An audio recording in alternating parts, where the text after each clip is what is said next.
بسم الله الحمد لله والصلاة والسلام على رسول الله وعلى آله وصحبه ومن والاه رب اشرح لي صدري ويسر لي أمري واحلل عقدة من لساني يفقهوا قولي. Mes frères et sœurs, aujourd'hui bi'idhnillahi azza wa jal, nous continuons cette série sur la biographie des 10 compagnons à qui il a été promis le paradis. Et aujourd'hui nous avons rendez-vous avec un grand imam. Prêtez-moi vos cœurs et vos oreilles, car aujourd'hui nous allons parler, Inch'Allah, d'un juriste, d'un pieux, d'un savant, d'un parmi les compagnons dont la langue et le cœur ne connaissent que la vérité. Mais qui est-il donc? Il est le modeste, le fort, le clément, le juste, le courageux. Il est le grand combattant, le noble héros. Radiyallahu anhu. Il est l'adorateur éloquent, qui par ses paroles faisait trembler tout le monde. Des paroles semblables à une lumière sortant de sa bouche afin d'illuminer les ténèbres. Mais qui est-il donc? Il s'agit d'un parmi les compagnons qui a été éduqué au sein du foyer du prophète alayhi salatu wassalam. Il passa son enfance auprès de l'élu, le messager d'Allah alayhi salatu wassalam. Mais qui est-il donc? Il est celui qui, un jour, face à la masse des gens, fut poussé à dire: le prophète Mohammed est mon frère et mon beau-père. Hamza, le maître des martyrs, est mon oncle. Ja'far, qui de jour comme de nuit vole avec les anges, est le fils de ma mère, c'est-à-dire l'aîné de la famille. La fille de Mohammed alayhi salatu wassalam, est mon repos et mon épouse. Et il continue ce compagnon en disant: sa chair, en parlant de son épouse, sa chair est mélangée à la mienne et à mon sang. Et les deux petits enfants d'Ahmed, qui est Mohammed alayhi salatu wassalam, sont mes deux enfants d'elle. Vous savez de qui il s'agit? Il s'agit de Ali ibn Abi Talib, radiyallahu anhu, le lion, radiyallahu anhu. Mes frères et sœurs, il s'agit du martyr, de l'opprimé. Sa biographie est pleine de douleur et d'espoir, de larmes et de sourires, de malheur et d'angoisse, de difficultés et d'aisance, de défaites et de victoires, de tristesse et de joie. Bien que cette biographie soit pleine de chagrin, elle est également caractérisée par une grandeur et une gloire impressionnantes. Sachez, mes frères et sœurs, que résumer la biographie de ce noble compagnon en une conférence d'1 heure est une mission très difficile. Surtout que sa vie est pleine d'événements qui méritent notre méditation. C'est pour cela que, bi'idhnillah azza wa jal, nous allons principalement nous concentrer sur les passages les plus importants de sa vie, à savoir ses combats, son califat, ses épreuves et son martyr, radiyallahu anhu. Mes frères et sœurs, Ali ibn Abi Talib, radiyallahu anhu, a embrassé l'islam à l'âge de 10 ans. À l'âge de 10 ans, alors qu'il n'est encore qu'un petit garçon. Il vivait dans la maison du prophète alayhi salatu wassalam et était en permanence aux côtés du prophète alayhi salatu wassalam afin d'écouter le Coran avec la mère des croyants, Khadija radiyallahu anha. L'imam al-Tirmidhi rahimahullah a rapporté avec une chaîne de transmission valide que Zayd ibn Arqam radiyallahu anhu a dit: Ali est le premier à avoir embrassé l'islam. Ali radiyallahu anhu est le premier à avoir embrassé l'islam. Est-ce que ça pose pas problème avec ce qu'on a déjà écouté? Pourquoi? Abu Bakr, c'est ce qu'on sait tous, c'est que le premier qui a embrassé l'islam, c'est qui? C'est Abu Bakr. Et là on voit, Ali est le premier à avoir embrassé l'islam. Et il n'y a pas de contradiction entre ce hadith et celui qui dit qu'Abu Bakr est le premier à avoir embrassé l'islam. Tu vas me dire, mais comment ça? Encore une fois, face à ce genre de problème, étant donné qu'on a en principe de bonnes intentions, c'est notre compréhension qu'on doit revoir. En effet, sachez que Ali est le premier à avoir embrassé l'islam parmi les enfants. Et Abu Bakr radiyallahu anhu est le premier à avoir embrassé l'islam parmi les hommes. Et Khadija radiyallahu anha est la première à avoir embrassé l'islam parmi les femmes. Est-ce que c'est clair? À présent, imagine avec moi Ali ibn Abi Talib radiyallahu anhu, ce petit garçon, se placer aux côtés du prophète alayhi salatu wassalam, dans la demeure de la mère des croyants, Khadija radiyallahu anha, afin de prier avec lui, sallallahu alayhi wa sallam. Il prie avec le prophète alayhi salatu wassalam pour la première fois. il a eu le privilège, lui et Khadija, d'être les premiers à écouter le Coran récité par le prophète alayhi salatu wassalam. Quel privilège! Ali radiallahu anhu fut donc le premier à se reconvertir parmi les enfants. Le prophète alayhi salatu wassalam l'a tellement aimé qu'il le maria à sa fille Fatima radiallahu anha. Ali radiallahu anhu fut présent dans toutes les expéditions conduites par le prophète alayhi salatu wassalam, à l'exception de celle de Tabouk aux frontières de l'Arabie. Il fut investi d'une mission de confiance, celle de veiller sur la famille du prophète alayhi salatu wassalam et la sienne à Médine. Lors de l'émigration du prophète alayhi salatu wassalam, alors que Ali radiallahu anhu n'était âgé que de 23 ans environ, il était doté d'un courage incroyable. Et écoute avec moi cette histoire. Le prophète alayhi salatu wassalam va commencer à quitter la Mecque pour aller à Médine. 13 ans de persécution, 13 ans de guerre avec les non-musulmans, les Qurayshites, les Mushrikines. Il a eu l'autorisation d'Allah Azza wa Jal de quitter la Mecque pour aller vers Médine. Et le prophète alayhi salatu wassalam va voir Ali ibn Abi Talib radiallahu anhu et lui dire: dors sur mon lit et mets mon manteau, couvre-toi avec et il ne t'arrivera aucun mal. Le prophète alayhi salatu wassalam, il sait que les gens sont en train de le rechercher et ils veulent le tuer. Alors qu'est-ce qu'il dit à Ali ibn Abi Talib? Il lui dit: dors sur mon lit. Comme ça, quand ils vont l'espionner, voir est-ce que Nabi alayhi salatu wassalam il est toujours dedans ou pas, ils vont voir qu'il y a quelqu'un sur le lit et se rassurer que le prophète alayhi salatu wassalam il est toujours là. Et là il demande à Ali de dormir à sa place, ce qui signifie que Ali peut se faire tuer. Il n'a pas demandé une petite chose. Et est-ce que Ali ibn Abi Talib il a refusé? Est-ce que Ali ibn Abi Talib il s'est dit: mais ô messager d'Allah, est-ce qu'on ne peut pas choisir un autre compagnon? Est-ce que tu ne peux pas faire en sorte de m'assurer au moins une protection, une garde, etc. Bah écoute avec moi. Ali ibn Abi Talib dort sur le lit du prophète alayhi salatu wassalam. Les kuffars étaient en train de regarder à travers la porte et ils pensaient que le prophète alayhi salatu wassalam était allongé sur le lit, car ils avaient comploté de tuer le prophète alayhi salatu wassalam. Ali ibn Abi Talib, il dort sur le lit du prophète sallallahu alayhi wa sallam et il se couvre de son manteau vert. Et c'était une mission extrêmement effrayante et dangereuse, puisque les polythéistes n'avaient qu'une mission, c'était de tuer le prophète alayhi salatu wassalam. Mais Ali n'était pas seulement prêt à se couvrir, il était même prêt à être couvert de sang pour protéger son bien-aimé alayhi salatu wassalam. Ensuite, le prophète alayhi salatu wassalam a ouvert la porte et les ennemis sont devant la porte. Ils sont devant Imagine un petit peu. Le prophète alayhi salatu wassalam, il ouvre la porte et il sort. Et qu'est-ce qui s'est passé à ce moment-là? Allah, il les a aveuglés.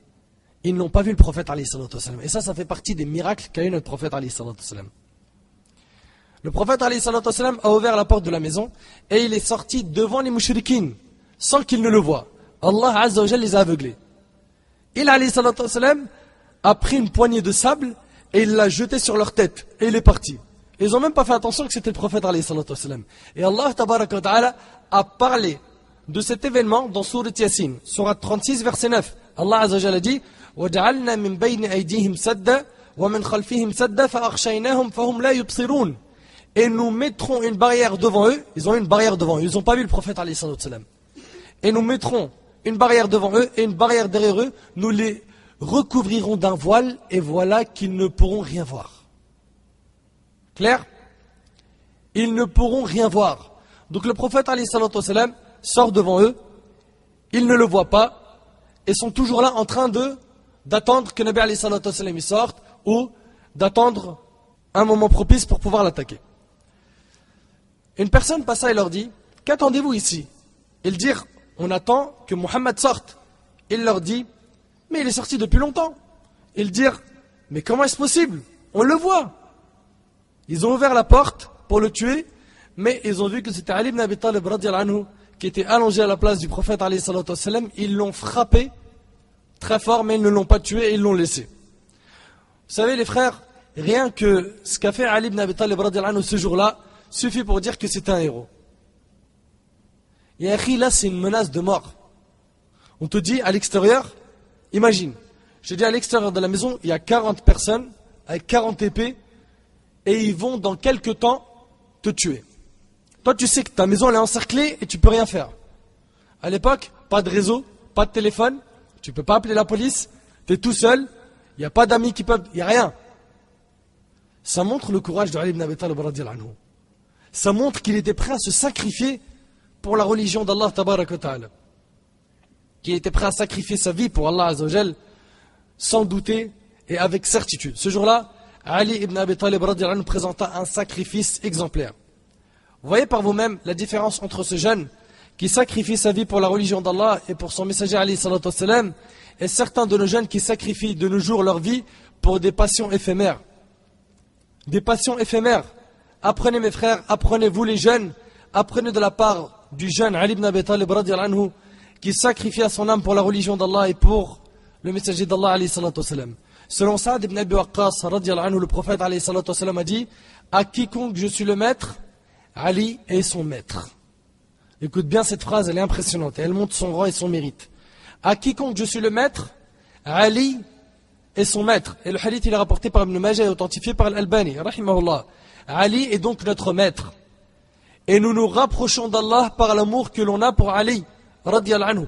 Et personne ne doit prétendre aimer Ali, radiyallahu anhu, et la famille du prophète alayhi salatu wassalam, plus que les gens de la sunna et du consensus. Mes frères et sœurs, existe-t-il un musulman vivant sur cette terre qui n'aime pas Ali? Ou son épouse Fatima radiyallahu anha, la fille du prophète sallallahu alayhi wa sallam? Ou leurs enfants et petits-enfants, Al-Hassan ou Al-Hussein? Non, par Allah. Les musulmans aiment Ali ibn Abi Talib, ils aiment ses enfants, Al-Hassan et Al-Hussein. Et selon Ali, radiyallahu anhu, le prophète alayhi salatu wassalam, lui a dit: ne t'aimera que celui qui est croyant et ne te détestera que celui qui est hypocrite. Rapporté par Muslim.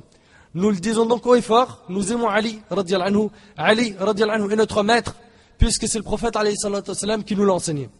Et nous demandons à Allah azza wa jal d'être à leur côté, aux côtés des compagnons dans l'au-delà, bien que nos œuvres soient insuffisantes. Selon Ibn Mas'ud radiyallahu anhu, un homme vint dire au prophète alayhi salatu wassalam: que dis-tu à propos d'un homme qui a aimé des gens sans jamais pouvoir atteindre leur niveau? Et là le prophète alayhi salatu wassalam a dit: l'homme sera avec ceux qu'il aura aimé, rapporté par Bukhari et Muslim. C'est-à-dire que si tu aimes du fond de ton cœur les compagnons, bi'idhnillah, le jour du jugement, même si tu n'as pas fait les efforts qui te feront parvenir et atteindre le degré des compagnons, bi'idhnillah, tu seras ressuscité avec eux, Inch'Allah. Tu seras avec Sahaba radiyallahu anhum. L'homme sera avec ceux qu'il aime le jour du jugement. Qui as-tu aimé dans ce bas monde? Est-ce que tu as aimé les stars, les chanteurs, les comédiens, les footballeurs? Tu disais qu'ils avaient du style et du talent? Ou plutôt, tes héros à toi, c'était les compagnons radiyallahu anhum. Tes modèles, c'était Sahaba, c'était le Nabi alayhi salatu wassalam. Et Allah azza wa jalla est témoin que nous aimons le prophète alayhi salatu wassalam, Abu Bakr, Omar, Uthman, Ali et tous les compagnons. Et je demande à Allah tabaraka wa ta'ala de nous rassembler à leur côté dans l'au-delà. Dites Amin. Mes frères et sœurs, continuons cette magnifique biographie, celle de Ali ibn Abi Talib radiyallahu anhu. Lors de la bataille de Badr, la première bataille des musulmans, il y a eu 70 tués parmi les kuffars. 70 tués parmi les kuffars et 70 prisonniers. Vous savez combien Ali ibn Abi Talib radiyallahu anhu en a tué à lui seul? À lui seul, il en a tué 15. Ça veut dire quoi? Le quart de l'armée ennemie. Le quart, ils étaient 70. Ali ibn Abi Talib radiyallahu anhu seul, il en a tué 15. Le quart de l'armée, sans compter ceux qu'il a blessés. C'était un lion sur le champ de bataille, un courageux radiyallahu anhu. Le jour de la bataille d'Al-Ahzab. Là, peut-être que cette bataille, vous en avez jamais entendu parler. C'est pour ça qu'il est grand temps que vous ouvrez les livres et que vous consacrez du temps à lire l'histoire des musulmans. C'est très important. Sinon, vous allez apprendre quoi exactement à vos enfants? Si vous ne leur parlez pas du prophète alayhi salatu wassalam, de sa biographie, de ses batailles, de ses conquêtes, etc., et que vous ne parlez pas à vos enfants de la vie des compagnons, ils vont aimer qui? Je vous le dis, enfants, ils vont aimer Dora et Spider-Man.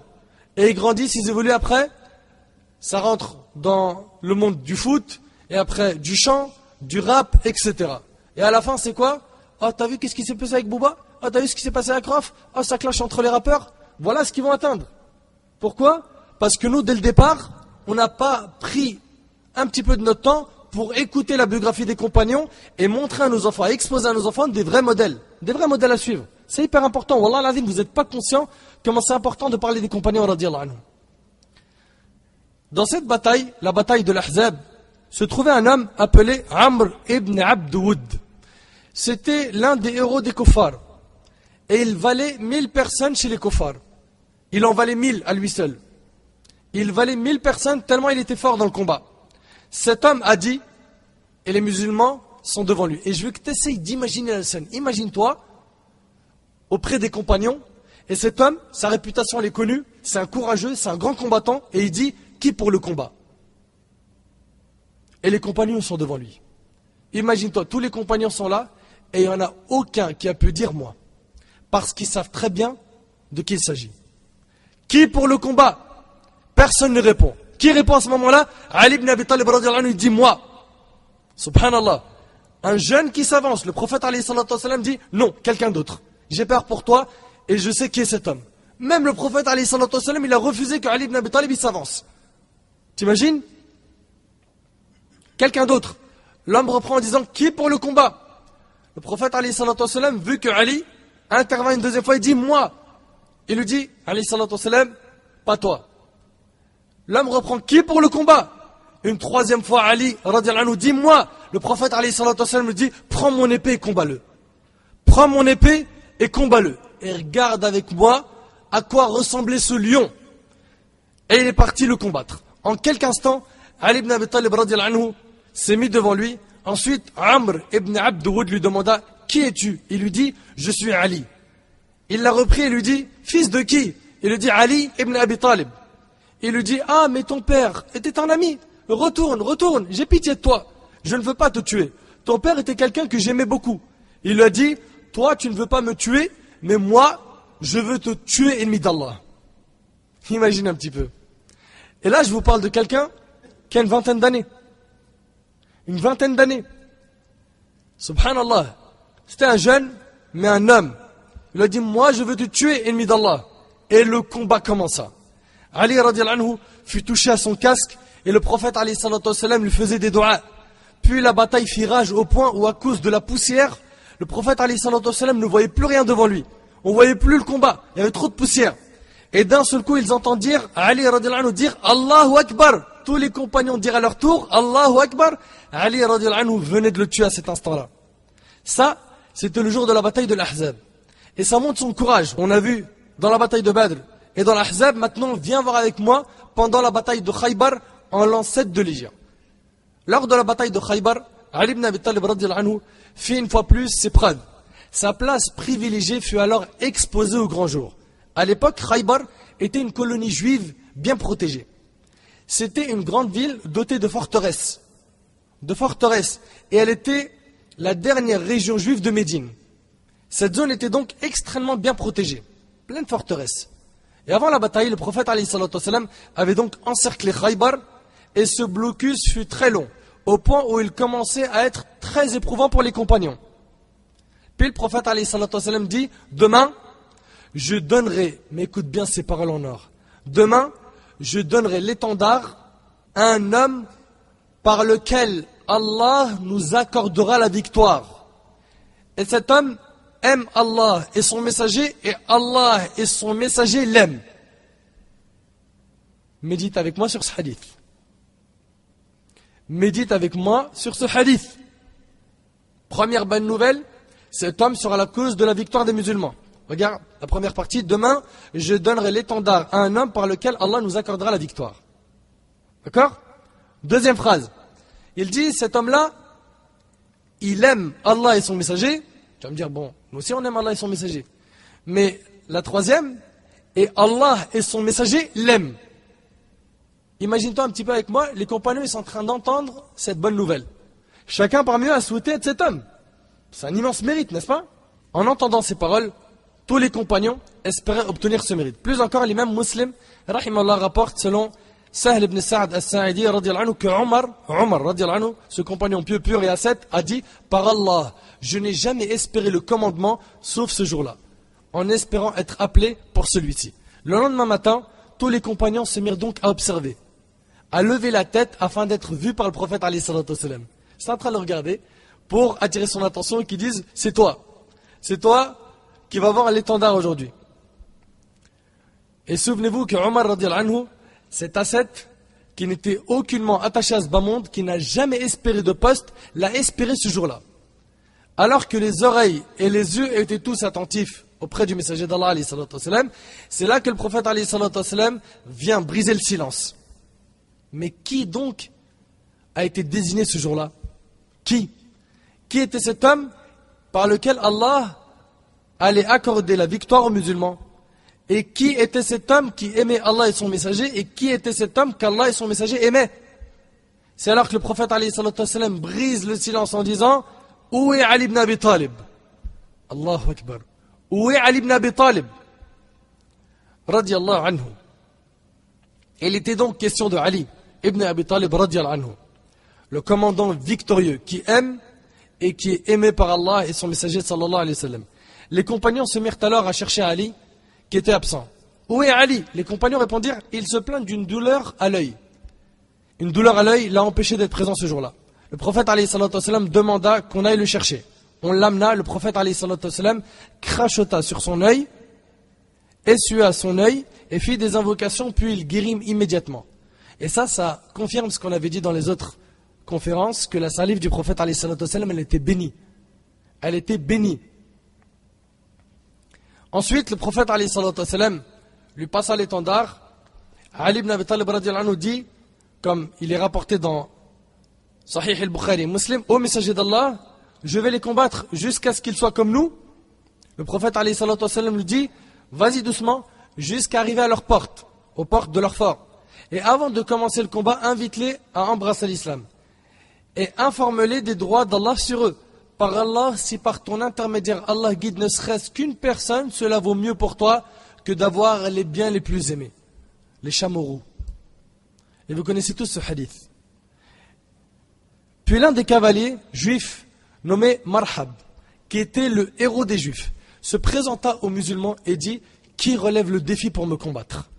Un compagnon a accepté le combat et il a été tué directement. Un deuxième compagnon intervint pour le combattre, cet homme-là, qui est un grand cavalier parmi les juifs, qui s'appelle Marhab, et le deuxième compagnon a été tué. Troisième compagnon qui s'avance, il a été tué. Le quatrième, c'était Ali ibn Abi Talib radiallahu anhu. Le quatrième, c'est Ali ibn Abi Talib radiallahu anhu, qui a dit: viens me combattre maintenant. Ali ibn Abi Talib radiallahu anhu était sur son cheval, et avec un air imposant, il lui a dit: je relève le défi. Puis en quelques secondes, il lui a mis un coup mortel sur la tête, suite auquel il mourut. Après ça, Ali dit aux Juifs de Khaybar: par Allah, soit vous vous rendez, ou vous embrassez l'islam, soit je vous combats. Puis il dit Allahu Akbar, et les musulmans aussi, puis ils entrèrent dans le château. D'accord? Ali ibn Abi Talib radiallahu anhu entra dans un château pour combattre le reste des ennemis, mais son bouclier tomba par terre. Son bouclier tomba par terre, donc il s'est retrouvé avec son épée, son cheval, mais son bouclier. Vous savez ce qu'il a fait? Qu'est-ce qu'il a fait? Tiens, tu le sais? En avançant avec son cheval, il a arraché une porte du château. Une porte du château, il l'a prise comme bouclier et il a combattu. Abu Rafi' rahimallah dit: il prit une porte du château comme bouclier et dans l'autre il avait l'épée. Abu Rafi' raconte ensuite: après la bataille, on a essayé 7 hommes et moi parmi les compagnons de porter la porte que Ali ibn Abi Talib a portée avec une seule main, mais on a été incapable de la porter. Combien de compagnons ont essayé de la porter? Écoute bien, 7 hommes et moi. Et Ali ibn Abi Talib, il l'a porté avec une main. Un lion. Je vous ai dit, c'était un lion, radiallahu anhu. C'était pas n'importe qui. C'était un héros, fort, courageux. Et il était jeune, comme nous. Et c'est ces biographies qu'on doit apprendre. Et c'est ça qu'on doit enseigner à nos enfants. Et en effet, Allah Azza wa Jal accorda la victoire aux musulmans par la cause de Ali ibn Abi Talib, radiallahu anhu. En l'an 9 de l'Hégire, eut lieu une bataille qui est la bataille de Tabouk. Dans une chaleur intense et aveuglante, les compagnons ont dû voyager pour combattre. Avant de voyager, le prophète alayhi salatu wassalam confia Médine au compagnon Mohammed ibn Maslama radiallahu anhu, et désigna Ali ibn Abi Talib afin de s'occuper de sa famille. Et là, Ali radiallahu anhu fut très triste d'être désigné pour cette mission. En effet, il était le héros, le combattant, le conquérant. Il alla voir le prophète alayhi salatu wassalam et lui dit: ô messager d'Allah, me désignes-tu responsable des femmes et des enfants? En d'autres termes, il lui dit: me prives-tu de participer à cet honneur, au combat, au jihad? Le prophète alayhi salatu wassalam lui répondit: n'es-tu pas satisfait d'être pour moi au même rang qu'occupait Haroun avec Moussa? Allahu Akbar. Mais c'est immense. Médite sur cette phrase. N'es-tu pas satisfait d'être pour moi au même rang qu'occupait Haroun avec Moussa? Excepté qu'après moi, il n'y aura plus de prophète, c'est rapporté par Bukhari Muslim. Que les gens sachent donc que nous accordons à Ali, radiallahu anhu, la véritable place qu'il mérite. Et que nous ne le rabaissons absolument pas. Bien au contraire, nous attirons à ce noble compagnon ce qu'il mérite en nous appuyant sur des preuves authentiques tirées du Coran et de la Sunna authentique du prophète alayhi salatu wassalam. Et quel privilège et quel mérite pour Ali radiallahu anhu d'être pour le prophète alayhi salatu wassalam comme était Haroun pour Moussa alayhi salam. Mes frères et sœurs, mon but n'est pas seulement de vous exposer la biographie de ce compagnon, mais mon but est aussi de répondre à ces mauvaises langues qui ont accusé et sali certains compagnons. Certaines mauvaises personnes ont posé la question suivante. Mais où était Ali radiallahu anhu le jour où les hypocrites ont encerclé la maison du calife Uthman ibn Affan radiallahu anhu? Et on a parlé ensemble de la mort de qui? De Uthman radiallahu anhu. Certains ont même accusé Ali ibn Abi Talib radiallahu anhu d'avoir comploté avec ces hypocrites dans le but de saisir le califat en renversant Uthman. Mais où se croit-il? Pense-t-il que Ali était l'un des partisans de ce bas monde qui ne cherche qu'un poste et un statut éphémère? Pense-t-il que Ali, radiallahu anhu, était de ceux qui disent les buts justifient les moyens, ce qui signifie que tous les coups sont permis, même les coups indignes, tant que c'est pour atteindre son but? Non. Les gens comme Ali ibn Abi Talib radiallahu anhu ont été éduqués par l'élu parmi les créatures Muhammad alayhi salatu wassalam. Sachant que tout élève s'imprègne de son enseignant, qu'en est-il de ses compagnons purs dont l'enseignant était le prophète alayhi salatu wassalam? Sachant que toute éducation laisse ses empreintes sur les gens qu'elle éduque, qu'en est-il des compagnons dont l'éducation fut celle du Coran et de la Sunna? Quelle bêtise divulguent ces gens-là en demandant où était Ali radiallahu anhu le jour où les hypocrites ont encerclé la maison de Uthman. Ali radiallahu anhu était effectivement à Médine et il était accompagné de 700 compagnons, parmi eux Al-Hassan, écoute bien, Al-Hassan, Al-Hussein, Abdullah ibn Omar, Abdullah ibn Zubayr, Al-Zubayr ibn al-Awwam, Abu Hurayra et bien d'autres, radiallahu anhu. Tous ceux-là sont allés voir Uthman ibn Affan, radiallahu anhu, et à leur tête Ali ibn Abi Talib, radiallahu anhu, qui lui a dit, ô prince des croyants, ordonne-nous de combattre. Donc ils sont venus dire à Uthman, radiallahu anhu, ordonne-nous de combattre ces hypocrites. Et avec qui? Je répète, Ali ibn Abi Talib, Al-Hassan, Al-Hussein, Abdullah ibn Omar, Abdullah ibn Zubayr, Al-Zubayr ibn al-Awwam, Abu Hurayra et bien d'autres. Ali ibn Abi Talib radiallahu anhu lui a dit, ô prince des croyants, ordonne-nous de combattre. Et par Allah, si Uthman radiallahu anhu leur avait ordonné de les combattre, il l'aurait défendu.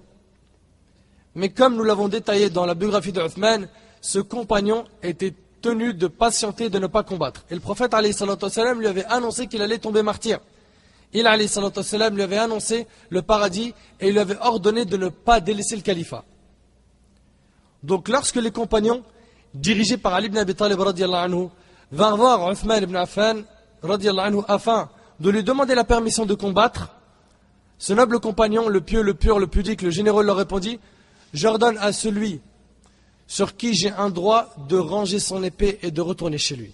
Je n'aimerais pas rencontrer Allah chargé de la moindre goutte de sang d'un musulman. Uthman a même ordonné à ses serviteurs de ranger leur épée et de ne pas combattre. Plus encore, Uthman radiallahu anhu refusa que Muawiyah lui envoie une armée de la Syrie, craignant que celle-ci ne remplisse les routes de Médine et que cela gêne les musulmans.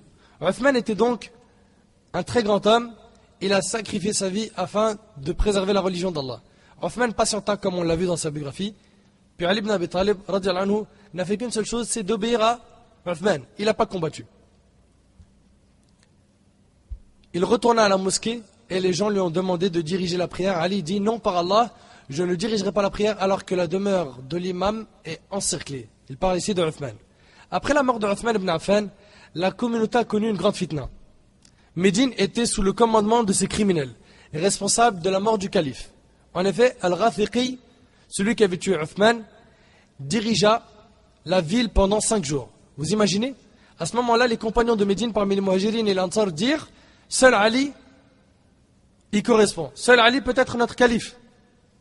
Et en effet, à ce moment-là, ce poste ne convenait qu'à Ali ibn Abi Talib radiyallahu anhu. Ce dernier approuva alors l'avis des compagnons et vit que c'était une obligation pour lui d'accepter le califat. C'était en l'an 35 de l'Hégire, il a accepté le califat et il est resté calife pendant 5 ans. Les habitants de Médine prêtèrent allégeance à Ali, y compris, écoutez bien, c'est important ce détail-là, Talha et Az-Zubayr ibn al-Awwam radiyallahu anhum. Vous allez comprendre un peu plus tard pourquoi je vous cite précisément ces deux compagnons. Parce que certains rapportent que ces deux compagnons ont refusé de prêter allégeance à Ali radiyallahu anhu, et ceci est un mensonge et on va le voir ensemble, bi'idhnillah. Et méditez avec moi sur le début de la divergence et de la fitna, qui a causé la mort de plusieurs personnes pures, wala hawla wala quwwata illa billah. 2 jours après cette allégeance, Talha et Az-Zubayr sont partis voir Ali ibn Abi Talib et lui demandèrent de juger les assassins de Uthman. Ils ont dit, Uthman, il a été tué, juge les assassins, juge-les. Ils lui demandèrent de juger les assassins de Uthman ibn Affan et de leur appliquer le talion, la loi du talion. Méditez bien avec moi sur ce passage. Muawiyah ibn Abi Sufyan, quant à lui, il était en Syrie. Il refusa de prêter allégeance à Ali ibn Abi Talib radiyallahu anhu pour une raison. Vous savez c'est laquelle?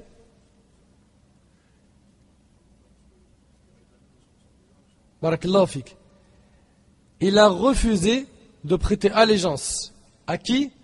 À Ali ibn Abi Talib radiyallahu anhu, pour une raison qui est simple, c'est parce que Uthman c'était le cousin de Muawiyah, donc il voulait à tout prix que les assassins soient jugés. Tant qu'ils ne sont pas jugés, je ne prête pas allégeance à qui? À Ali ibn Abi Talib. Et la fitna a commencé. Et il y a beaucoup d'encre qui a coulé sur la fitna entre Ali ibn Abi Talib et Muawiyah, et j'attire votre attention sur ce passage car il est un petit peu technique. Donc, je reviens à dire que Muawiyah, il a refusé de prêter allégeance. Est-ce que vous pensez qu'il a fait ça parce qu'il espérait le poste de calife? Absolument pas. Mais pourquoi est-ce qu'il a fait ça? La réponse, elle est simple. Après que l'épouse de Uthman radiyallahu anhu lui a envoyé le vêtement dans lequel son époux fut tué, Muawiyah, en voyant l'état du vêtement, accrocha ce vêtement sur le mimbar de la mosquée de Damas et se mit à pleurer. Il a pleuré, Muawiyah il a pleuré. Il pleure parce qu'Uthman il fait partie de sa famille, c'est son cousin. Sans côté c'est un compagnon, c'est un musulman, etc. Les compagnons qui étaient avec lui se mirent eux aussi à pleurer. Puis demandèrent à leur tour que les assassins de Uthman soient jugés. Et malheureusement, cette partie de l'histoire est mal interprétée dans beaucoup de livres. Les livres d'histoire que l'on vous recommande sont ceux d'Ibn al-Athir, d'Ibn Kathir, d'At-Tabari, de l'Hafiz Ibn Asakir et d'autres. De ce fait, une partie de l'histoire des compagnons fut dangereusement faussée, par le fait qu'il a été rapporté des histoires qui sont faibles. Mes frères et sœurs, je profite pour vous recommander de toujours lire des livres fiables et appuyez-vous toujours sur des preuves authentiques dans tout ce que vous apprenez, et dans tout ce que vous mettez en pratique. Je reviens à dire que Talha et Az-Zubayr, 2 grands compagnons, sont donc allés voir Ali ibn Abi Talib, lui demandèrent de juger les assassins de Uthman et de leur appliquer le talion. Mais Ali, ce grand savant, qui avait une compréhension de la religion qui était très fine, il a refusé. Il a refusé de juger les assassins de qui? De Uthman. Mais pourquoi? Quelle est la raison? Est-ce que pour lui Uthman n'avait pas de valeur? C'est ça? Jamais. Jamais. En réalité, ce qu'il faut savoir mes frères, c'est que la sincérité et la motivation ne suffisent pas. Ces deux-là doivent toujours être conformes aux législations. C'est pour cela que ce genre de situation nécessite science et quoi? Et jurisprudence. Fiqh, fahm, de la compréhension. Et qui était plus savant que Ali ibn Abi Talib radiyallahu anhu à cette époque? Qui était plus pieux que Ali à cette époque? Qui était plus connaisseur du livre d'Allah que Ali ibn Abi Talib radiyallahu anhu? Par Allah, personne. Ali ibn Abi Talib leur a répondu, je n'ai pas la capacité de juger maintenant. Je ne peux pas les juger tout de suite ces assassins, ni d'appliquer le talion. Je ne peux pas le faire dans l'immédiat. En effet, il sent bien qu'appliquer le talion en pareille circonstance risque de provoquer un embarrassement généralisé et il a donc pensé qu'il fallait d'abord calmer les choses et juger plus tard les meurtriers de Uthman. Pourquoi? Là c'est encore trop chaud. Venir les juger à chaud, ça peut provoquer une fitna encore plus grande. Il s'est dit on laisse les choses se calmer, après on juge les assassins. Et Ali radiyallahu anhu s'en excusa. Il s'est excusé de ne pas pouvoir juger les assassins tout de suite. Mais cela a fâché Talha et Zubayr. Ces derniers se sont alors dirigés vers la Mecque afin de rencontrer la mère des croyants, la grande savante Aïcha radiallahu anha. À ce moment-là, Aïcha radiallahu anha avait quitté Médine pour la Mecque parce qu'elle y accomplissait le Hajj. Et c'est là-bas qu'elle fut informée de l'assassinat de Uthman. Aïcha radiallahu anha, elle était aussi de l'avis qu'il fallait que la justice soit établie et que les assassins de Uthman soient jugés. Et Aïcha avait comme argument le verset où Allah tabaraka wa ta'ala a dit dans Sourate An-Nisa, Sourate 4, verset 114, La khayra fi kathirin min najwahum, illa man amara bi sadaqatin, aw ma'roufin, aw islahin bayna an-nas, wa man yaf'al dhalika btigha'a mardatillah, fasawfa nu'tihi ajran 'azima. Il n'y a rien de bon dans la plus grande partie de leurs conversations secrètes, sauf si l'un d'eux ordonne une charité, une bonne action ou une conciliation entre les gens. Et quiconque le fait, cherchant l'agrément d'Allah, à celui-là nous donnerons bientôt une énorme récompense. Talha et Zubayr ont rejoint Aïcha radiallahu anha à la Mecque. La mère des croyants souhaitait alors retourner à Médine afin d'inciter les gens comme elle l'avait fait à la Mecque. Talha et Zubayr radiallahu anhu, accompagnés d'Abdullah ibn Amr radiallahu anhu, le représentant de Uthman à Bassora, le délégué de Uthman à Bassora en Irak, dirent à Aïcha, ô mère des croyants, nous n'avons pas la capacité de vaincre la masse des gens à Médine. On voit ici un aveu clair et franc de la part de Talha et Zubayr, qu'ils ne possédaient ni les moyens ni la puissance nécessaire afin de juger et d'appliquer le talion sur les assassins de Uthman à Médine.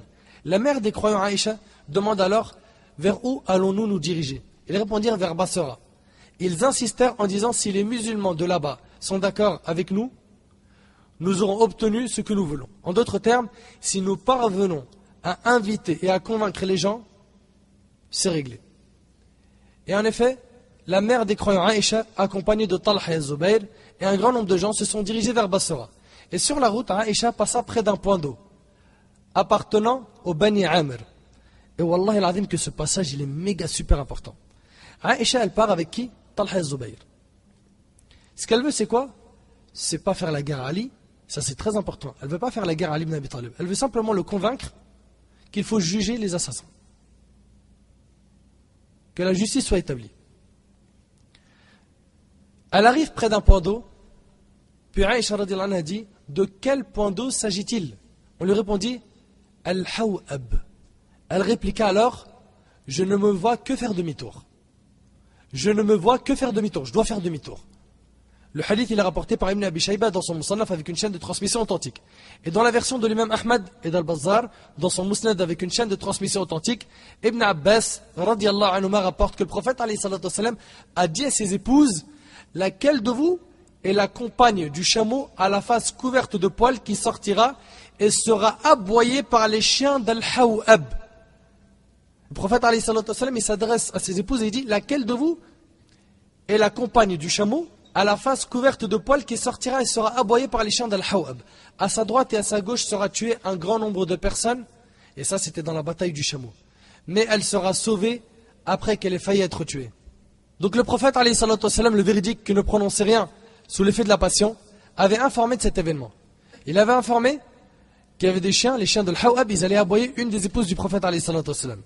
Tout comme il avait informé Uthman ibn Affan de son épreuve et de son martyr. Il alayhi salatu wassalam lui avait annoncé le paradis, etc. Comme nous l'avons détaillé dans la biographie de ce noble compagnon. C'est pour cela que Aïcha radiallahu anha, elle s'est dit qu'il fallait qu'elle fasse demi-tour. Elle était déterminée à faire demi-tour. Talha et Zubayr tentèrent alors de la convaincre de rester, sachant qu'il n'était sorti que pour réconcilier les musulmans. La mère des croyants Aïcha poursuivit alors son chemin avec Talha et Zubayr jusqu'à arriver à Bassora. Et là, Ali ibn Abi Talib radiallahu anhu insista à aller rejoindre Talha et Zubayr à Bassora. Alors que Ali radiallahu anhu s'apprêtait à partir, Abdullah ibn Salam s'agrippa à la bride de sa monture et demanda avec insistance de ne pas quitter Médine en lui disant, ô prince des croyants, si tu sors de Médine, je crains que Médine ne soit plus sous le règne des musulmans. Il a dit, si tu sors, tu quittes Médine, j'ai peur qu'à ton retour, Médine soit sous le contrôle des mouchriquines. À son tour, Al-Hassan, le fils de Ali, se mit à demander à son père avec insistance de ne pas quitter Médine afin qu'elle reste la capitale du califat des musulmans, comme elle a été pendant l'époque de ses frères Abu Bakr, Omar et Uthman. Mais Ali radiallahu anhu insistait à partir en disant par Allah, nous ne voulons que la réforme. Et la preuve est qu'il est parti avec seulement 1000 hommes, mais lorsque les gens ont appris qu'il sortait de la ville, ils le rejoignirent en très grand nombre. Et lorsque Ali ibn Abi Talib radiallahu anhu arriva à Bassora, il envoya Al-Qaqa' ibn Amr à Aïcha radiallahu anha. Puis Al-Qaqa' dit, ô mère, qu'est-ce qui t'a amené ici? Écoute bien, Ali il a envoyé Al-Qaqa' à qui? À Aïcha radiallahu anha. Et Al-Qaqa' il dit, ô mère, qu'est-ce qui t'a amené ici? Elle répondit, par Allah mon fils, je ne suis venu ici que pour réconcilier les gens et les inciter à demander la justice pour Othman. Il lui demanda de faire venir Talha al-Zubayr afin qu'il soit présent. C'est alors que Aïcha radiallahu anha fit venir Talha al-Zubayr. Al-Qaqa' ibn Amr dit à Talha al-Zubayr, j'ai demandé à notre mère, la mère des croyants, qu'est-ce qui t'a amené ici? Elle me répondit, la réconciliation des musulmans. Talha al-Zubayr dirent, par Allah, nous ne sommes venus que pour la réconciliation des musulmans. Ils ne sont pas venus pour faire la guerre à Ali. Ça c'est important. Hein. C'est très important et vous allez comprendre pourquoi je suis en train de dire ça. Ils sont venus pour réconcilier les musulmans. Al-Qaqa' ibn Amr leur demanda, indiquez-moi donc ce qu'est la réconciliation pour vous. Ils répondirent que Ali tue les assassins de Othman et qu'il applique sur eux le talion. Si on ne le fait pas, ce serait un délaissement du Coran de notre part. Al-Qaqa' ibn Amr leur dit alors, vous avez tué les assassins de Othman de Bassora seulement.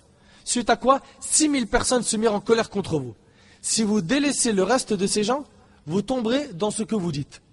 Et si vous les tuez, vous tomberez dans une fitna qui est plus grande que la première.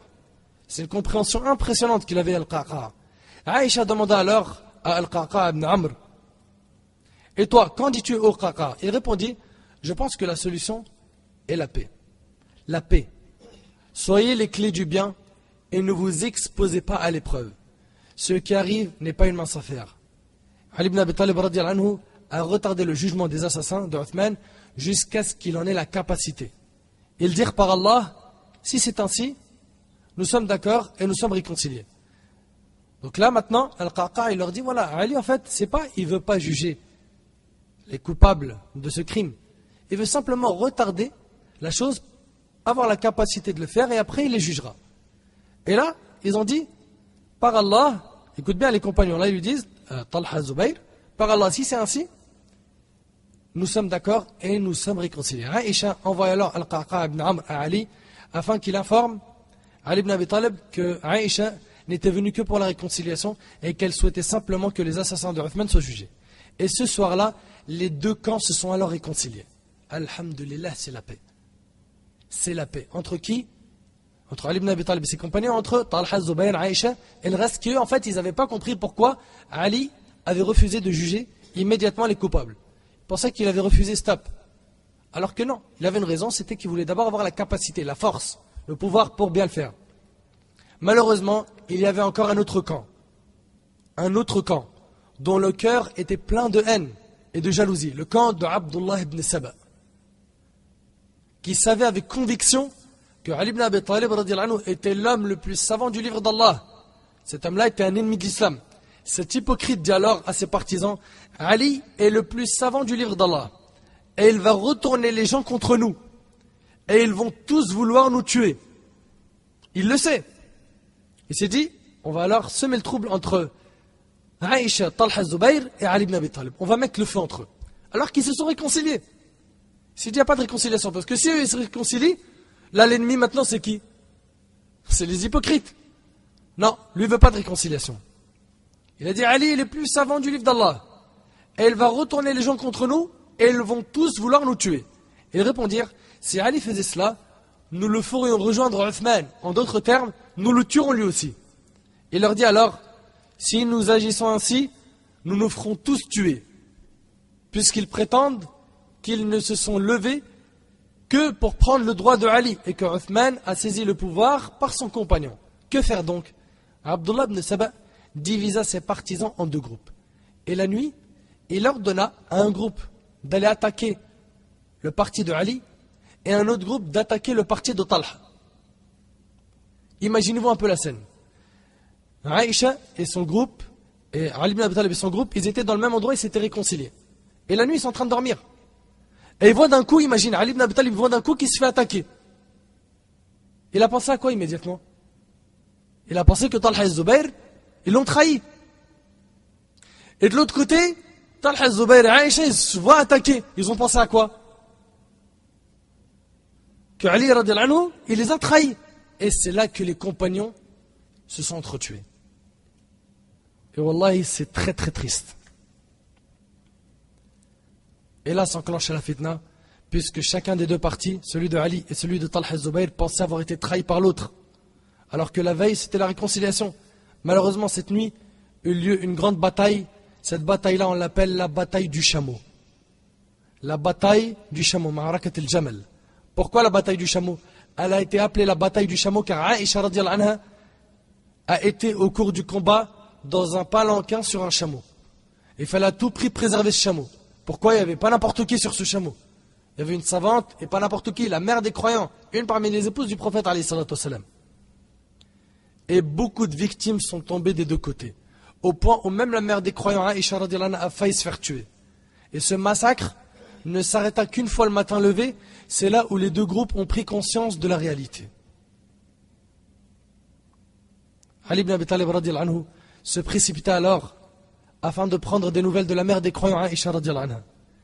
Et l'imam al-Bayhaqi rahimahullah a rapporté, ainsi qu'Al-Hakim, qu'un jour le prophète alayhi salatu wassalam regarda Aïcha et regarda Ali. Il a regardé Aïcha, son épouse, il a regardé Ali, puis il sourit et il a dit à Ali: oh Ali, il y aura entre toi et elle une affaire.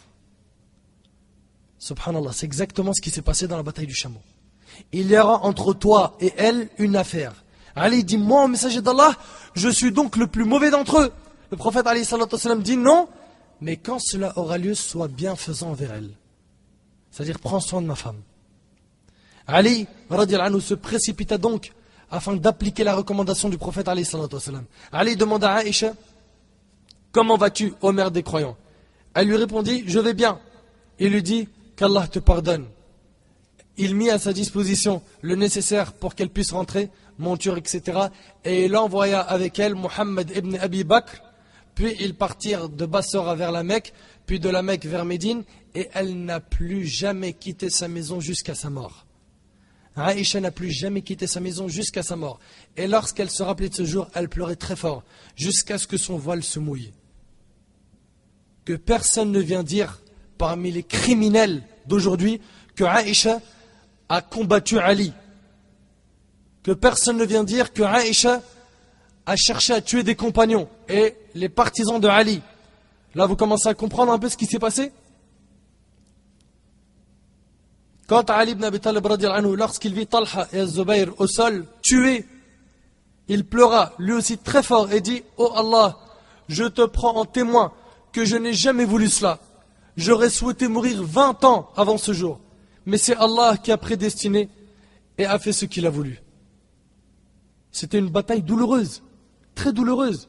Les compagnons ne sont pas sortis pour s'entretuer à la base. Mais les hypocrites ont toujours été là dans nos rangs pour semer le désordre. Et ils existent toujours. Et c'est à cause d'eux qu'on a des divisions aujourd'hui dans notre communauté. Puis Ali ibn Abi Talib radiallahu anhu partit retrouver Muawiyah ibn Abi Sufyan. Muawiyah qui était en Syrie, qui est lui le cousin de qui? De Uthman, et qui voulait à tout prix que les coupables de Uthman soient jugés. Muawiyah radiallahu anhu, il était en Syrie. Et Ali est parti le rencontrer afin de lui demander d'accepter l'allégeance. D'accepter que Ali est le calife des musulmans. T'imagines? Tous les compagnons acceptent que lui c'est le calife des musulmans. Et là il y a un groupe en Syrie qui dit non, on refuse. Ça peut provoquer une fitna dans la communauté. Ça peut provoquer une fitna. Donc Ali il va le voir pour lui demander d'accepter l'allégeance. De l'accepter en tant que calife des musulmans. Pour que tous les musulmans soient regroupés derrière un seul calife. Pendant cette période, Ali gouvernait Al-Koufa, Médine, Mecca et Najd. Et en même temps, Muawiyah gouvernait Al-Sham, la Syrie. Muawiyah rassembla alors les personnalités importantes de la ville afin de les consulter sur le fait de prêter allégeance à Ali, radiallahu anhu. Mais ils refusèrent. Leur condition était que Ali ibn Abi Talib tue les assassins de Uthman, d'accord, ou qu'il les livre à Muawiyah qui s'occupera lui-même d'eux. Mais Ali refusa, ce qui suscita une nouvelle fitna qui va déclencher une autre guerre. Et c'est là qu'il y a la grande fitna qu'on appelle la fitna qu'il y a eu entre qui? Entre Ali ibn Abi Talib et Muawiyah. Tu vois d'où en fait c'est parti? Les deux, ils ont fait un ijtihad. Ali ibn Abi Talib, lui, il voulait juger les assassins, mais une fois avoir un peu plus de force, de capacité. Et de l'autre côté, Muawiyah, il veut à tout prix que les assassins de son cousin soient jugés. Les deux, leur demande, elle est légitime ou pas? Oui ou non? Donc, après l'ijtihad de ces deux grands compagnons, cela provoqua une nouvelle bataille sanglante entre les deux camps. Cette bataille, elle s'appelle la bataille de Siffin. La bataille de Siffin.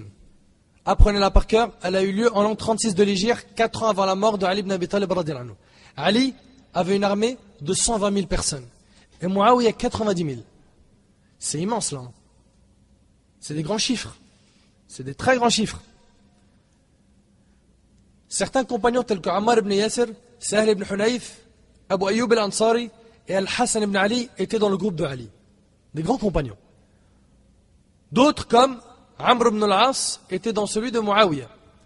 D'autres encore tels que Saad ibn Abi Waqqas, Abdullah ibn Omar, Muhammad ibn Maslama, Oussama ibn Zayd, Abu Bakr, Imran ibn Hussein ont pensé que Muawiyah s'est trompé en refusant, même pacifiquement, de reconnaître le califat de Ali, mais aussi que Ali s'est trompé en marchant contre Muawiyah car celui-ci ne le combat pas. Donc ce troisième groupe, il s'est abstenu. Ils ont pensé donc qu'il faut s'abstenir de prêter main forte à Ali autant qu'à Muawiyah.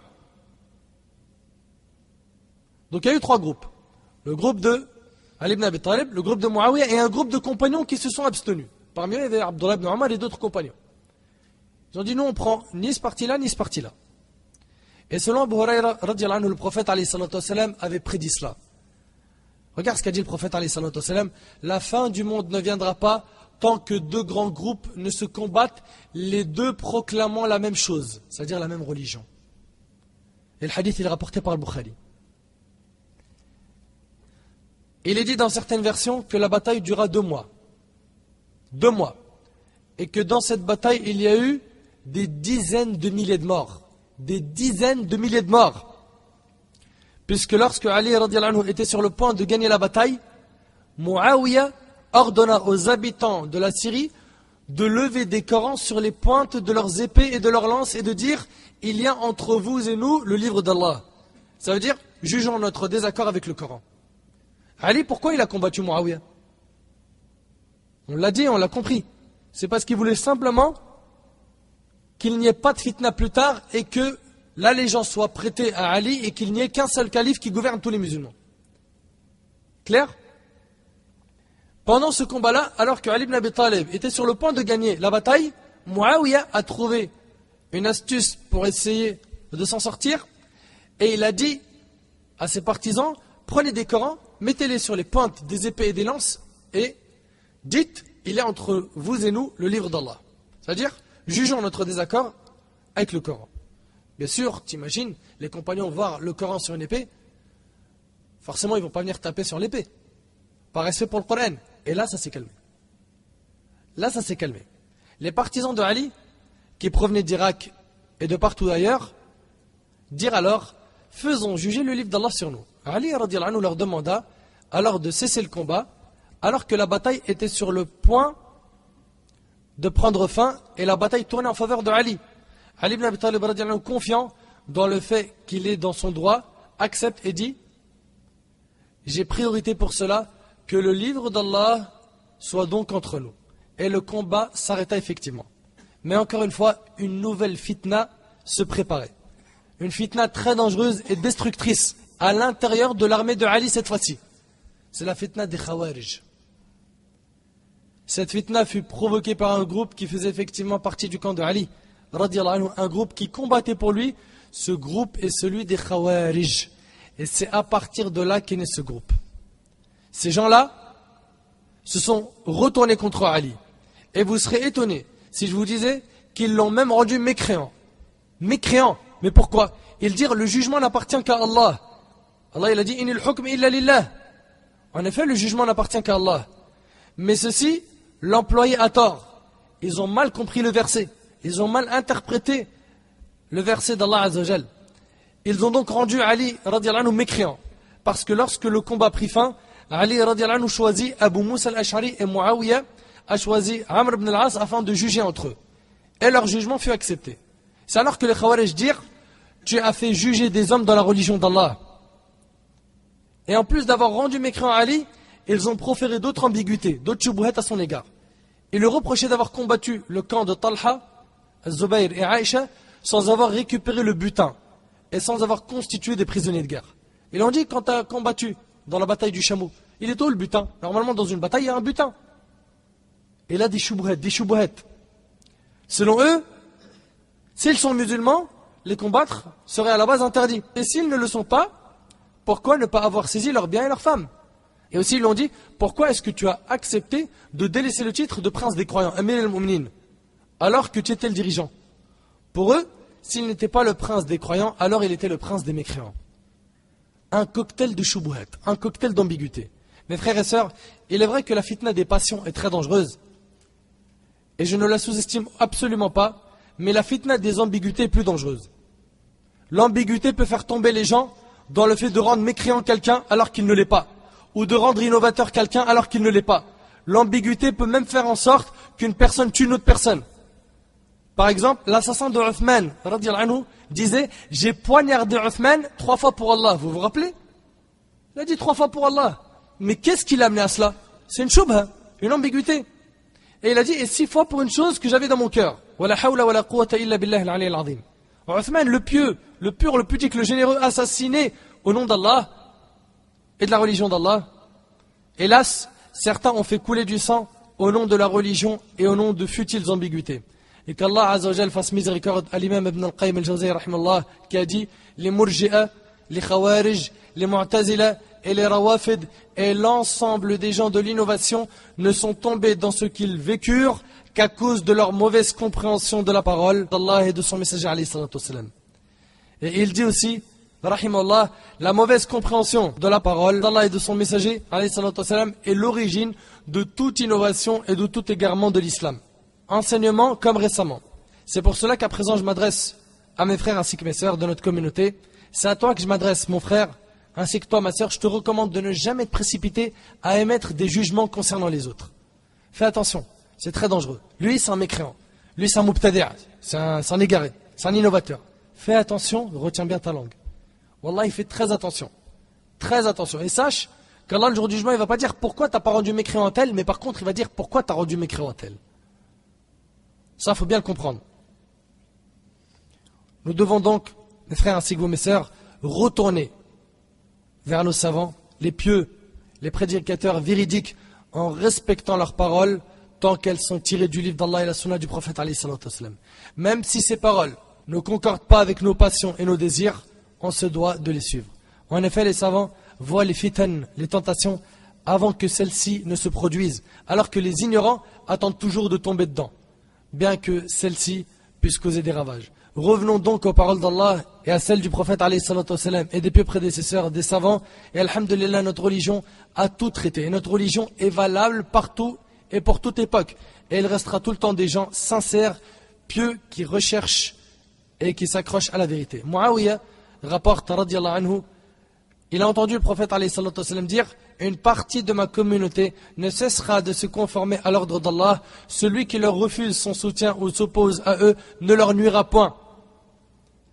Et ils perpétueront leur conduite jusqu'à ce que la décision d'Allah s'accomplisse. Rapporté par Al-Bukhari Muslim. Après qu'ils aient délaissé l'armée de Ali ibn Abi Talib, je parle ici des Khawarij, qu'ils l'aient abandonné et rendu mécréant à tort, Abdullah ibn Abbas, radiyallahu anhuma, s'habilla de son meilleur vêtement et dit à Ali, radiyallahu anhu, permets-moi de m'adresser à eux, au prince des croyants, afin de débattre avec eux. Là, qui va débattre avec eux? Abdullah ibn Abbas. Vous savez c'est qui Abdullah ibn Abbas? Vous savez c'est qui? C'est une montagne de science. C'est un grand savant, et pas n'importe lequel. Une montagne de science. Ibn Abbas, il demande à Ali ibn Abi Talib, radiyallahu anhu, l'autorisation d'aller débattre avec eux. Et là, Ali, radiyallahu anhu, lui dit, j'ai peur pour toi qu'il te tue. Ibn Abbas lui répondit, n'aie pas peur pour moi. Puis il s'en alla vers eux. Et selon lui, ils étaient très assidus aux adorations. Les Khawarij ont vu Ibn Abbas venir et lui dire, qu'est-ce qui t'amène? Ibn Abbas leur répondit, dites-moi ce que vous reprochez au cousin du messager d'Allah alayhi salatu wassalam. Il parle ici d'Ali. Certains ont ordonné de ne pas lui parler, mais d'autres ont souhaité l'écouter. Ils répondirent, nous lui reprochons 3 choses. Voilà ce que les Khawarij ont reproché à Ali ibn Abi Talib. 3 choses. 1. Premièrement, le fait qu'il nomma des hommes comme juges pour trancher sur une question dont le jugement ne revenait qu'à Allah. C'est-à-dire que Ali radhiyallahu anhu avait accepté l'arbitrage de Abu Musa al-Ash'ari et de Amr ibn al-As dans son conflit avec Muawiyah, alors qu'Allah tabaraka wa ta'ala dit dans le Coran, Inil hukmu illa lillah, le jugement n'appartient qu'à Allah. Surat al-An'am, surat 6, verset 57. Deuxièmement, ils ont reproché le fait qu'il ait livré bataille sans pour autant récupérer de butin ou constituer des prisonniers de guerre. Troisièmement, il a effacé le mot prince des croyants lors du traité de paix avec Muawiyah. Il a effacé le mot prince des croyants. C'est-à-dire, le statut de calife, il a effacé quand il a fait son traité de paix avec Muawiyah. Ibn Abbas leur répondit, et si je vous justifie ces choses, est-ce que vous allez me suivre? Ils lui répondirent oui. Il dit, quant au premier point, sachez qu'Allah Azza wa Jal a accordé le jugement à ses serviteurs lorsqu'il a dit, وَإِنْ خِفْتُمْ شِقَاقَ بَيْنِهِمَا فَبَعَثُوا حَكَمًا مِنْ أَهْلِهِ وَحَكَمًا مِنْ أَهْلِهَا. Si vous craignez le désaccord entre les deux époux, quand il y a un désaccord entre les deux époux, envoyez alors un arbitre de sa famille à lui et un arbitre de sa famille à elle. Surat An-Nisa, Surat 4, verset 35. Et Allah tabaraka wa ta'ala dit aussi, c'est Ibn Abbas qui le récite le verset, Ya ayyuhalladhina amanu, la taqtulu as-sayda wa antum hurum. Wa man qatalahu minkum muta'ammidan, fajaza'un mithlu ma qatala min an-na'am, yahkumu bihi dhawa 'adlin minkum. Ô les croyants, ne tuez pas le gibier pendant que vous êtes en état d'ihram. L'état d'ihram, vous connaissez maintenant, hein? L'état de sacralisation. Quiconque parmi vous en tue délibérément, qu'il compense alors soit par quelques bêtes de troupeau, semblables à ce qu'il a tué, d'après le jugement de 2 personnes intègres parmi vous. Surat al-Maïda, Surat 5, verset 95. Et là, il leur a dit, c'est Ibn Abbas qui parle au Khawarij, je vous en prie alors, par Allah, est-ce que le jugement des hommes pour des questions touchant à la préservation de leur sang et de leur vie et concernant la paix entre les hommes ne mérite pas plus d'attention que le jugement à propos d'un lapin valant 1/4 de dirham? Regarde le verset. Ô les croyants, ne tuez pas de gibier pendant que vous êtes en état d'ihram. Quiconque parmi vous en tue délibérément, qu'il compense alors soit par quelques bêtes de troupeau semblables à ce qu'il a tué, d'après le jugement. Donc si quelqu'un tue un lapin, d'après le jugement de 2 personnes intègres parmi vous, pour un lapin. Alors il leur dit, est-ce que le jugement des hommes pour des questions touchant à la préservation de leur sang et de leur vie et concernant la paix entre les hommes ne mérite pas plus d'attention que le jugement à propos d'un lapin valant 1/4 de dirham? Ils répondirent bien sûr que oui, que le jugement était plus important dans le cadre de la préservation des vies des croyants et dans l'établissement de la paix entre eux que pour celui de tuer un gibier dans l'enceinte sacrée pendant le pèlerinage, chose par laquelle Allah Azza wa Jal sanctionne le jugement des hommes. Et là il leur a dit, en avons-nous fini avec cette question? C'est bon pour cette question? Ils répondirent, Allahumma na'am, c'est-à-dire, oh Allah, oui. Et là maintenant il attaque la deuxième ambiguïté, ils en avaient 3. La deuxième, sur le fait que Ali avait livré bataille sans pour autant constituer de prisonniers de guerre, comme d'ailleurs le prophète alayhi salatu wassalam fit. Et là, il leur a dit, voulez-vous vraiment prendre votre mère Aïcha comme captive et la traiter comme telle? Vous voulez qu'on prenne des prisonniers? Mais de l'autre côté, il y avait Aïcha radhiyallahu anha. Vous voulez qu'on la prenne comme captive? Si votre réponse est oui, c'est que vous êtes tombé dans le kufr, la mécréance. Et si vous dites que Aïcha n'est pas votre mère, vous tomberez aussi dans le kufr, car Allah Azza wa Jalla a dit dans Surat Al-Ahzab, Surat 33, verset 6, An-nabiyyu awla bil mu'minina min anfusihim wa azwajuhu ummahatuhum. Le prophète a plus de droits sur les croyants qu'ils n'en ont sur eux-mêmes, et ses épouses sont leurs mères. Allah il nous dit que les épouses du prophète sont nos mères. Et là il leur a dit, choisissez pour vous ce que vous voulez. Puis il leur demanda, en avons-nous fini avec cette question?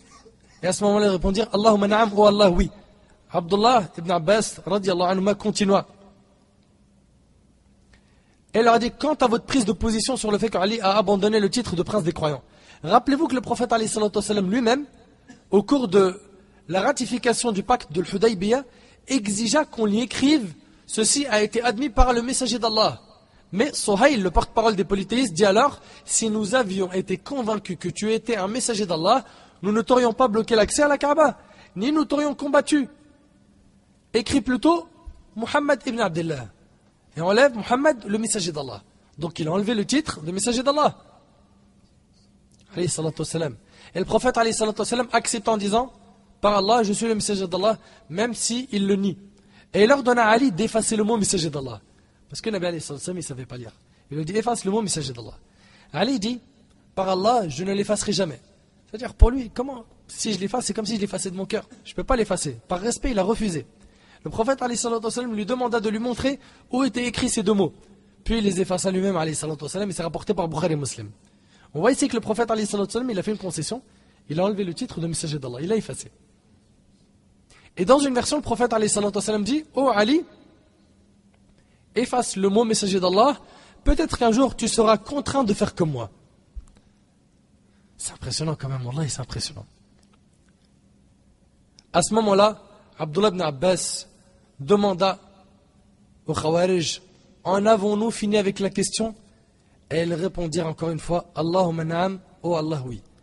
À ce moment-là, 20 000 parmi les Khawarij sont revenus avec Ibn Abbas repentis et 4 000 persistèrent dans leur déviance.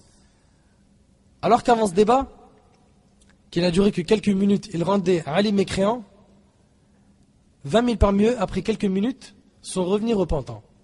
Méditons sur cette leçon, mes frères et sœurs, et tirons-en profit. C'est pour cela que je vous disais, juste avant, qu'on devait toujours revenir aux paroles de nos pieux prédécesseurs et de nos savants pieux, qui sont elles-mêmes tirées du livre d'Allah et de la sunna du prophète alayhi salatu wassalam. Et sache mon frère, ainsi que toi ma sœur, que même si la parole du savant ne concorde pas avec tes passions et tes désirs, tu te dois quand même de la respecter. Ali ibn Abi Talib exprima des regrets quant au fait qu'il ait pris l'initiative de combattre Muawiyah. Il regretta de ne pas avoir écouté son fils Al-Hassan et fera les éloges de Abdullah ibn Omar et de Saad ibn Abi Waqqas qui n'avaient pas participé à cette bataille. Il dira même, ne détestez pas l'existence de l'émirat de Muawiyah, car s'il venait à disparaître, des têtes pourraient voler de sur leurs épaules. Mes frères et sœurs, que pensaient de ces batailles, du chameau et de Siffin?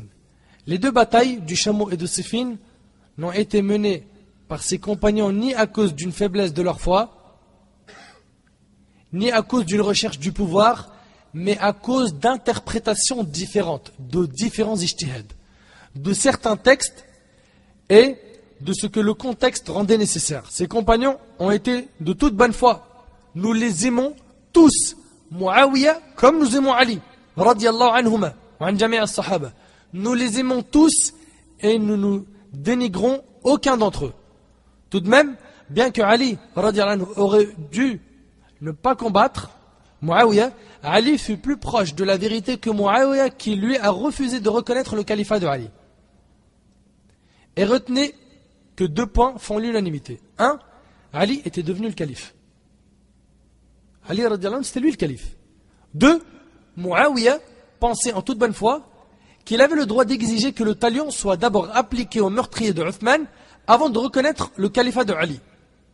Amr ibn al-As, un autre compagnon, était du même avis que lui. Tous deux sont sincères. Ils croyaient que Ali refusait délibérément de venger Uthman. Ils ne savaient pas en fait que Ali, il cherchait à attendre un peu, calmer les tensions et après le faire plus tard. Donc c'est une erreur d'interprétation, une erreur d'ijtihad. Car Ali radiyallahu anhu ne pouvait réellement pas appliquer le talion dans l'état des choses et il était donc non combattant. Et puis vint la mort de Ali ibn Abi Talib radiyallahu anhu. Il fut poignardé par un hypocrite. Il fut poignardé au mois du Ramadan en l'an 40 de l'Hégire, alors qu'il réveillait les gens pour la prière du Fajr. Oui, c'est lui en personne qui allait réveiller les gens, le calife. Il fut ensuite porté alors que son sang coulait et il demanda à voir ses enfants. Alors qu'il agonisait, il leur recommanda une recommandation très chère. Il leur dit, craignez Allah et ne mourrez qu'en pleine soumission. Mourrez musulmans. Et vous savez, frères et sœurs, craindre Allah, c'est pas une petite parole. Craindre Allah, c'est pas faire comme le frère Nader, faire des discours comme ça. C'est pas ça le taqwa. Ça fait partie des choses de la da'wah, des choses que peut-être quelqu'un qui est muttaqi peut faire, mais c'est pas ça la taqwa en soi. Craindre Allah, c'est un bilan permanent de tes œuvres. C'est tout le temps l'examen de conscience, tout le temps. J'en suis où? J'en suis où? Avec mes péchés, avec ce que je fais en secret, en public. Moi, quand je commence à penser à ça, Wallah el Azim, les frères, ainsi que vous, mes sœurs qui m'entendez, mais je me retrouve, j'ai pas de mots. J'ai pas de mots. Moi, je me sens pas du tout dans la catégorie des pieux. Pas du tout. Je peux même pas oser dire que je crains Allah. J'essaye, mais c'est dur. C'est un objectif dur à atteindre. Et quand il leur a dit craignez Allah et ne mourrez qu'en pleine soumission, il leur a pas dit une petite parole. Il a tout résumé en une phrase. On fait tous des péchés et on continue à en faire. Et Wallah al-Azim, des fois, je vous le jure par Allah que ça me fait de la peine des fois de faire un dars. Ça me fait de la peine parce que je me dis c'est pas moi qui devrais le faire. C'est quelqu'un d'autre, quelqu'un qui est digne de faire des durus. Pas un pauvre mesquin qui blablate, mais Allah al-Musta'an. Et ne mourrez qu'en pleine soumission. Telle était la dernière phrase, la dernière recommandation d'Ali ibn Abi Talib à ses enfants. Craignez Allah et ne mourrez qu'en pleine soumission. Et cramponnez-vous tous ensemble au cap d'Allah et ne soyez pas divisés. Et il leur a dit, je vous recommande le Coran, que personne ne vous devance dans les œuvres. Je vous recommande de vous occuper des pauvres. Partagez avec les pauvres et les nécessiteux vos demeures et vos biens. Ne craignez pas les blâmes des blâmeurs, ordonnez le bien et interdisez le mal. Puis il ne cessa de répéter la shahada la ilaha illallah jusqu'à ce que son âme retourne à son Seigneur vers un paradis éternel, dans des jardins et parmi des ruisseaux, dans un séjour de vérité auprès d'un souverain omnipotent, en référence à l'annonce du véridique qui ne prononce rien sous l'effet de la passion, sallallahu alayhi wa sallam. L'imam Tirmidhi, rahimallah, a rapporté avec une chaîne de transmission authentique, Abdurrahman ibn Auf a rapporté que le prophète alayhi salatu wa sallam a dit, Abu Bakr sera au paradis, Omar sera au paradis, Uthman sera au paradis, Ali ibn Abi Talib sera au paradis. Et le hadith, il est un peu plus long. Et l'imam Tirmidhi, rahimallah, a rapporté que le prophète alayhi salatu wa sallam a dit, le paradis désire ardemment 3 hommes, Ali, Ammar et Salman. Et dans une autre version, Bilal. Le paradis désire ardemment. Le paradis désire. Il veut ces 3 personnes. Ali ibn Abi Talib, Ammar ibn Yasir et Salman al-Farisi. Pour finir, mes frères et sœurs, la morale à tirer de la biographie de ce noble compagnon, qu'Ali ibn Abi Talib, radiyallahu anhu, et que je vous recommande ainsi qu'à moi-même, c'est de vous éloigner des hypocrites et de ne pas emprunter le chemin des transgresseurs. Et ne les accompagnez pas, mais accompagnez plutôt les pieux, fréquentez de bonnes personnes et délaissez tout débat concernant les compagnons du messager d'Allah alayhi salatu wassalam. Vous ne maîtrisez pas un sujet, ne mettez pas vos mains dedans, et qu'Allah tabaraka wa ta'ala accepte nos œuvres et nous rassemble au paradis aux côtés de Ali ibn Abi Talib radiyallahu anhu, ainsi que le prophète alayhi salatu wassalam. هذا وسبحانك اللهم وبحمدك أشهد أن لا إله إلا أنت أستغفرك وأتوب إليك والله أعلى وأعلم والسلام عليكم ورحمة الله وبركاته.